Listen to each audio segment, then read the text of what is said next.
मेरा बाप मुझ पर गलत नियत डालता था शुरू से ही। मेरा बाप दारू पीकर आता था। जब मेरे माँ के साथ सेक्स करता था तो मुझे यहाँ वहाँ हाथ लगाता था। मुझे अच्छा नहीं लगता था तो मैंने मेरी माँ से बोली कि मेरे साथ बाप ऐसे ऐसे कर रहे हैं। तो मेरी माँ ने बोली कि कुछ नहीं कर रही है, तुझे शौक है, तुझे अरमान है, तू जा रही है अपनी खुजली मिटाने। मेरे साथ वो सब हो गया था जो शादी होने के बाद होता है। मेरा आदमी मेरे को बहुत मारते थे, इतना मारते थे कि वो बच्चा मेरे पेट में ही मर गया। मेरी माँ को रो रो के बोली कि मुझे डॉक्टर से बोल दवा मत करवा, मेरे को सुई लगवा दे, मुझे जीना ही नहीं है। जब मैं इतना तकलीफ में गुजर रही हूँ तो मैं चाहती हूँ कि दूसरे ना गुजरे। सबसे पहले तो मुझे हिम्मत आई कि मैं अपना कदम बाहर निकली, फिर उसके बाद धीरे धीरे इतनी हिम्मत आ गई कि आज मैं नमस्कार, मैं रोजी। मैं अपना नाम और पहचान सही से नहीं बता पाऊंगी क्योंकि मेरी अगली वाली ज़िंदगी ख़राब हो सकती है। मेरी कहानी को ज़रूर अंत तक सुने। मैं मुंबई में पैदा हुई और हम लोग झोपड़पट्टी गरीब बस्ती में रहते थे। मेरे घर में 7 लोग थे, 4 भाई, मैं और माँ बाप। और हम लोगों का घर छोटा होने के कारण मेरे जो भाई लोग थे वो मोहल्ले पर सोते थे और नीचे मैं, माँ बाप और मेरा छोटा भाई।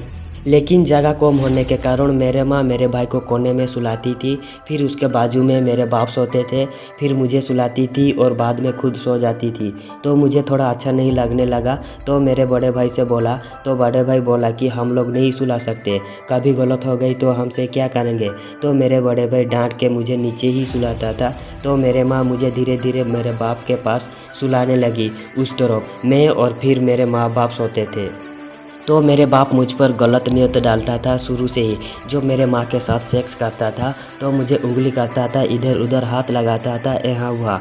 तो मेरे माँ से बोली कि अम्मा, बाप मेरे शरीर में इधर उधर हाथ लगा रहे हैं। तो वो मुझे चिल्लाती थी, गाली देकर बोलती थी तू क्या समझती है। ऐसे धीरे धीरे जब मैं 6-7 क्लास हो गई, 6-7 साल का हो गई, दूसरी क्लास में पढ़ने लगी तो मुझे पढ़ने तो कुछ आता नहीं था क्योंकि घर का काम मेरे को कपड़ा धोना, बर्तन धोना 7 साल की उम्र से ही कर रही हूँ।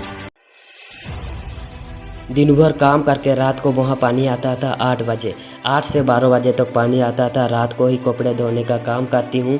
मेरे सामने ही मेरे माँ बाप सो जाते थे और मैं सारे काम करने के बाद मैं भी सो जाती थी। सारा काम करके जब मैं सोती थी तो मेरा बाप दारू पी के आता था और माँ के साथ सेक्स करता था। तो मुझे यहाँ हुआ हाथ लगाता था तो मुझे अच्छा नहीं लगता था। तो मैं 1-2 बार छिटकाई और बोली तो मेरे साथ सेक्स करने लग गया। तो मैंने माँ से बोली कि माँ मेरे साथ ऐसे वैसे कर रहा है, लेकिन मेरे माँ बोलती है कि वो कुछ नहीं करती है, तुझे शौक है, तुझे अरमान है, तू जा रही है अपनी खुजली मिटाने।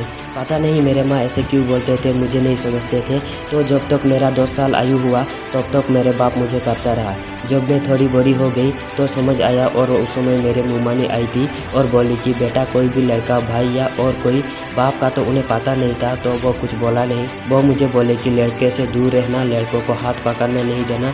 ये जब मेरे मुमानी ने मेरे को बोले तो मैं बोली मामी ऐसे बोल रहे हैं तो बाप ही मेरे साथ ऐसा कर रहा है तो मैं क्या करूं। तो मैं एक बार खाला से यह बात बोला कि मेरे साथ मेरे बाप ऐसा वैसा करता है। तो खाला ने नज़रअंदाज कर दी कि बच्ची है, ये कुछ भी बोल रही है। मैंने अपने माँ से भी बोली लेकिन मेरी माँ को बोलकर तो कोई फ़ायदा ही नहीं था। लेकिन फिर खाला ने मेरे नानी को बोली तो नानी ने मेरे को बुलाया। एक दिन मैं माँ को बोली कि माँ मुझे इस बार पीरियड नहीं आई और खाला को भी बताया कि 2 महीने से पीरियड नहीं हो रही है। तो मेरी मासी नानी को बोली तो उसने जाकर माँ को गाली दी कि ऐसे वैसे हो रही है, तू मना क्यों नहीं कर रही है। जब मैं 2 साल की थी तभी मेरे माँ ने अस्पताल में ले जाकर मेरे अंदरूनी जांच करवाई कि बच्चा तो नहीं ठहरा हुआ है। और पूरे गली में बदनाम हो गई। मुझे कुछ समझ नहीं था, कुछ मालूम नहीं था। मेरे साथ 2 साल की उम्र में वह सब हो गया जो शादी होने के बाद होता है। बच्चा भी चेक किया गया, सोनोग्राफी भी की गई और अंदरूनी जांच भी करवाई। 10-12 साल की उम्र में मुझे कुछ पता नहीं था। मेरे साथ बाप हमेशा गलत करते रहा। मेरे बाप के साथ साथ मेरे चाचा ने भी वो सब किया जो मेरे बाप करते थे। लेकिन जब मैं मना करती थी तो मुझे वो मारते थे। तो मैं नानी के पास जाकर बात आई तो मेरे नानी, मेरे मामू लोग सब मिलकर मेरे माँ को बहुत मारी और मेरे बाप को भी मारे। और मेरी नानी मुझे अपने पास ले गई। लेकिन मेरी माँ मुझे घर लेकर आती थी क्योंकि मेरी माँ हार्ट की पेशेंट है। मेरी माँ मर जाऊँगी बोलती रहती है, तो मेरी नानी उसकी औलाद है यही सोचकर मेरे नानी मुझे भेज देती थी। तो मेरे साथ बहुत जुल्म हुआ। फिर शादी की जो बात आई तो मेरे नानी बोली अब नहीं, ये बच्ची है। मैं उस वक्त 16 साल की उम्र में शादी की है। मेरे जो पति थे वो चोरस गांजा पीते थे, जुआ खेलते थे। मेरे ससुराल के एक गली में एक औरत है, उसने हर रविवार को माँ को बोलती थी कि जल्दी शादी करवा दो, जल्दी शादी करवा दो। मेरे सास बोली क्यों ऐसे बोलती है बार बार। तो मेरे पति को पता चला कि इतना तकलीफ़ देते हैं मेरे को घर में, तो वो बोला नहीं, इसको खुश रखूँगा और शादी की। शादी करके ससुराल गई। ससुराल में भी मेरे को ससुराल वाले बहुत तकलीफ़ देते थे, प्लस मेरे आदमी भी मुझे बहुत मारते थे। जब मेरा आदमी मारता था तो मेरा सास पूछता है कि क्यों मारे हो, क्यों मारे हो, क्योंकि शादी की रात को ही उसको बता दी कि ऐसा वैसा मेरे साथ मेरे बाप ने की है। मेरे ससुराल में मेरे को बहुत तकलीफ़ देते थे, मेरे को नहाने नहीं देते थे, मेरे को ढंग का कपड़ा पहनने नहीं देते थे, लेकिन गाली बाली नहीं दी। और मेरे आदमी रोज़ रात को आकर मारते थे और बोलते थे जब मैं बोलूँगा तैयार हो जाना, जब मैं बोलूँगा तैयार हो जाना। दिन भर में इतना काम करो, थके रहो, और रात को मेरा हस्बैंड का, क्योंकि मुझे बच्चा नहीं चाहिए था, मेरा दिल टूट चुका था। लेकिन फिर भी जब मेरा पहला बच्चा रुका तो मेरे आदमी मेरे को बहुत मारते थे, इतना मारते थे कि वो बच्चा मेरा पेट में ही मर गया। 9वें महीने में मेरा बच्चा पेट में ही मर गया। फिर मेरे माँ जाकर इलाज करवाई और बच्चे मरने के बाद सब काम ख़त्म हो गया है।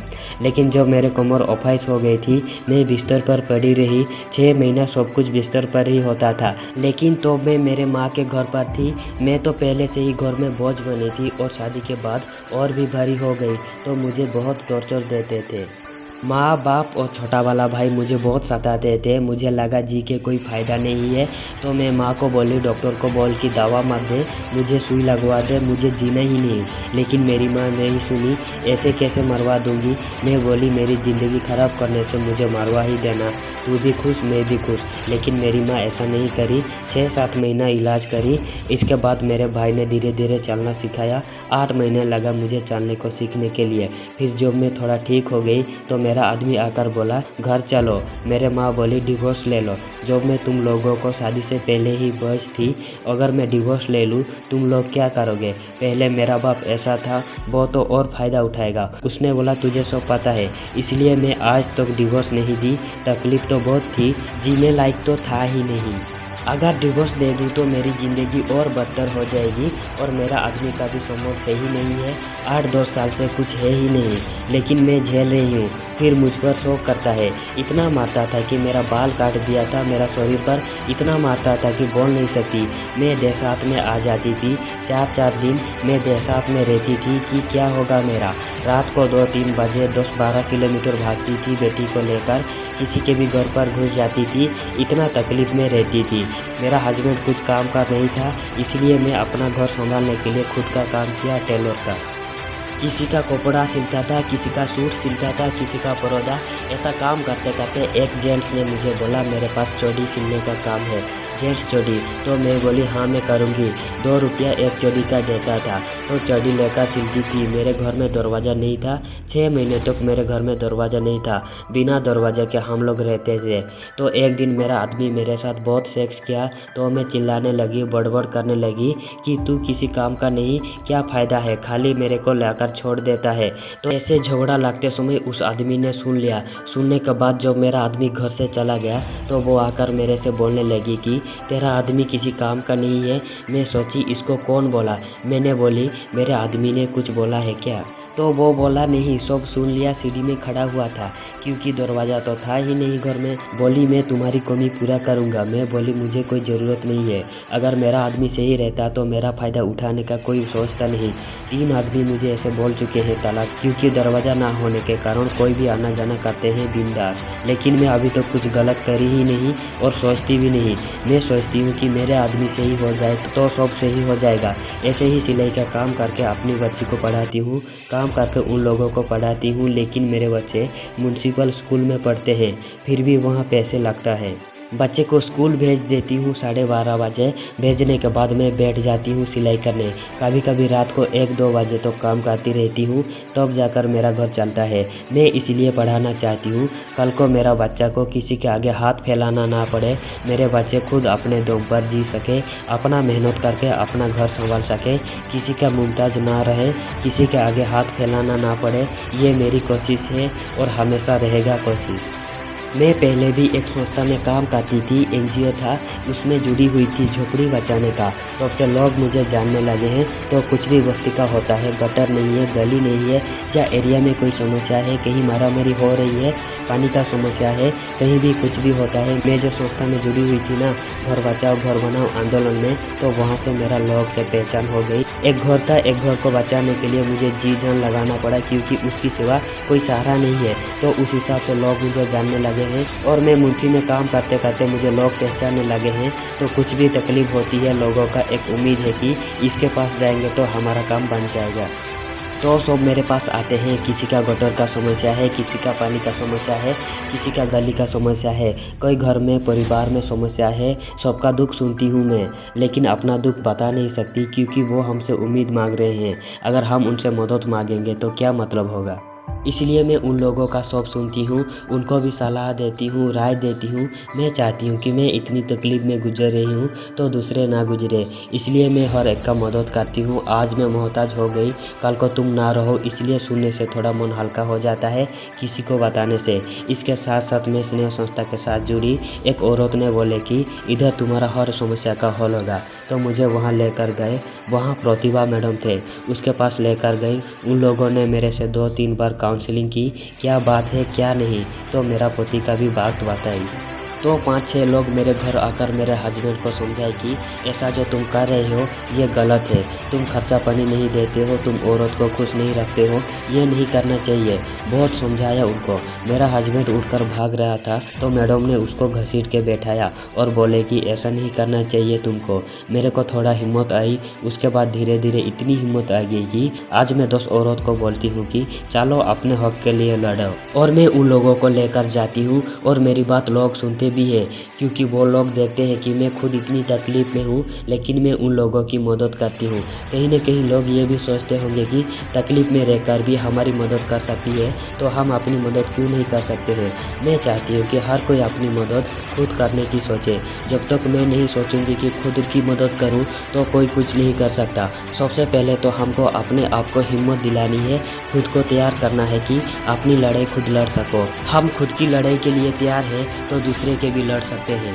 इस कहानी के माध्यम से अगर आपको थोड़ा सा भी मोटिवेशन मिली हुई होगी या फिर कुछ भी जानकारी मिली हुई होगी, तो प्लीज़ यार वीडियो को जरूर लाइक करें, अपने दोस्तों के साथ शेयर करें और कमेंट सेक्शन में अपना राय बताएं। और चैनल पर पहली बार आए तो चैनल को जरूर सब्सक्राइब करें। जय हिंद, जय भारत।